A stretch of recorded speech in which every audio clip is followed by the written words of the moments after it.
cha enzi cha shetani. Asa kiti cha enzi kinamaanisha utawala.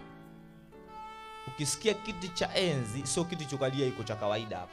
Kwamba kwa ina maana pale kwa nini kanisa kwenye madhabahu yao kulikuwa na kiti fulani pale la shetani wameliweka.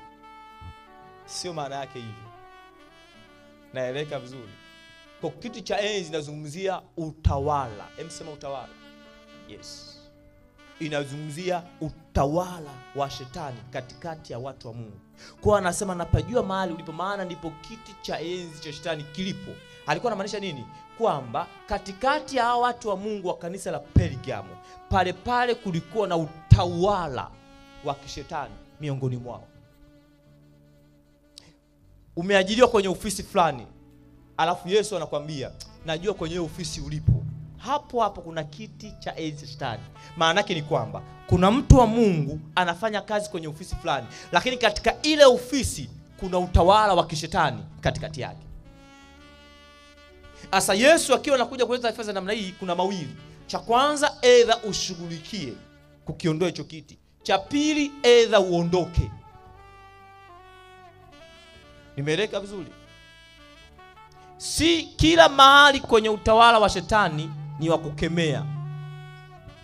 Ni mpaka upate taarifa ya Roho Mtakatifu kukwambia, hapa pambana, hapa ondoka. Ukiambiwa ondoka, usiange kupambana kuweka silaha zako, hazitafanya kazi. Nimeeleka sikali bwana. Katika moja ulokoti tunaloshindwaga ni hilo. Sisi tunajuaga kila kitu ni maombi tu. Kila katakataka ni maombi. Kuna mengine sio maombi.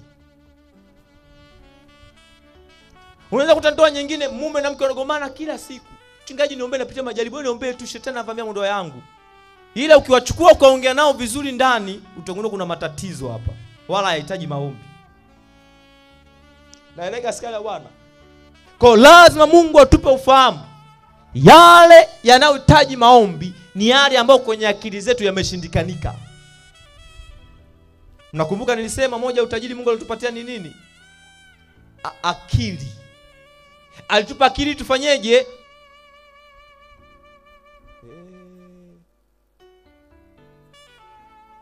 Mungu alikupa akili ili uitumie. Kitu ambacho Mungu hakitaki ni utakiwi kuitegemea. Kuna utofauti kati ya kutumia na kutegemea. Kutegemea maana yake nini? Kikiondoka uwezi kufanya chochote. Ndio ile hospitali umeenda, ugonjwa ulionao hapa unahesabu siku. Hizo ni akili zimefika wapi? Mwisho. Asa anategemea akili maana yake ni nini? Tumaini lake linaishia pale. Ukimwambia mimi ni wakufa tu, hata daktari ameshaniambia, huyu maana yake anaitegemea nini? Asa Mungu anasema hatutaki kuzitegemea akili zetu, bali tufanyeje? Tuzitumie. Pale zinapofika mwisho, tunaruhusu uwezo wa kimungu unafanya kazi katika jina la Yesu. Sema amina. Ukitumia akili yako utachanganyikiwa mpendwa. Hii dunia ilivyo. Utafanyaje? Utachanganyikiwa, utaweza kuokota makopo. Ndio maana sasa hivi ukisikiza taarifa Wizara ya Afya inakwambia wagonjwa wa afya ya akili wanazidi kuongezeka siku hadi matumizi ya akili kupita kiasi. Naeleka vizuri? Nimeleka sikala bwana. Kwa hiyo kiti cha enzi inamaanisha nini? Kuna utawala wa shetani katikati ya watu wa Mungu. Na watu wa Mungu hawana habari, hawajui ili walali, wanaenda tu wanaishi maisha yao kama kawaida. Ila katikati yao kuna utawala wa kishetani katikati yao. Ushawahi kuona wachawi wanaingia kanisani? Ushawahi kuona yapo makanisa. Mimi nilipata ushuhuda wa kanisa fulani, mzee wa kanisa kabisa, mzee wa kanisa na ni mchawi. Mzee wa kanisa. Hii usiombe. Yaani hapa ni kama shemasi, unaona anavyokaa na mbele hapa. Alafu leo unakuta kachawi. Hebu niambie nitakuwa salama hapa? Umeisha hiyo. Alafu unaambia mipango mizima ya kanisa unamuelezea. Unamwelezea mipango yote, namna ya kufanya maombi, namna kutuma mashambulizi kwenye ulimwengu wa giza, kumbe ndio kachawi kenyewe. utoboi. Mbona mambo yanaharibika tu? Kila tukipanga hivyo kushikia, jamani sio shemasi wangu. Nimeleka vizuri. Sasa katoka hapa, mtu anasema yule mchawi, kwa tusimsogelee.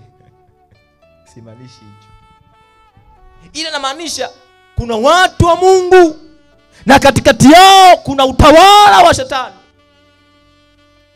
Moja ya mapambano ambao unapambana mimi mahali hapa ni kuto kusimama kwa utawala wa shetani katikati ya Empire Church katika jina la Yesu. Na hautasimama katika jina la Yesu. Hii issue sio wachawi kuingia, issue ni kazi zake kuto kufanya kazi mahali hapa. Mchawi kuja kwenye nyumba sio tatizo. Tatizo ni kulogwa. Ukija kwenye nyumba njoo, zunguka, piga manyanga yako, ukimaliza ondoka. Mimi nakoroma usingizi kabisa, nimeweka na 4. Ila rusha kombola lako uone kama lijakurudia. Unarusha mara moja, yanakurudia mara 7 katika jina la Yesu hai. Ndio andiko nasema watakuja kwa njia moja, nawe utawatawanya kwa njia 7 katika jina la Yesu. Ndio maana naambia kama mchana jamii aje Empire Church.